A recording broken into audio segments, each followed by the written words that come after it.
Is Nvidia the most important stock of the AI era, or the biggest bubble in tech history?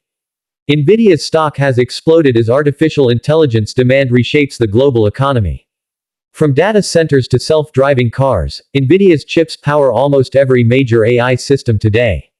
That dominance is why investors have pushed Nvidia to record highs in the US stock market.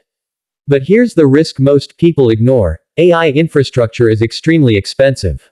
Big tech companies are spending billions, and growth could slow if budgets tighten.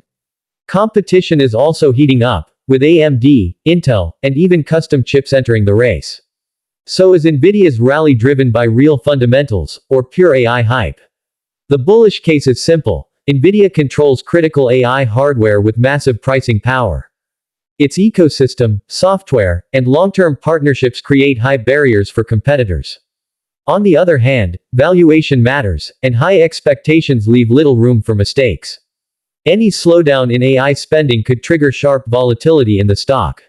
This makes Nvidia a high-quality but high-risk investment in today's market. For long-term investors, understanding cycles and risk tolerance is critical. So the answer isn't bubble or winner, it's about how AI growth unfolds over time. Nvidia could remain a leader for years, but volatility will test investor patience. Follow for clear, educational US stock market breakdowns without hype.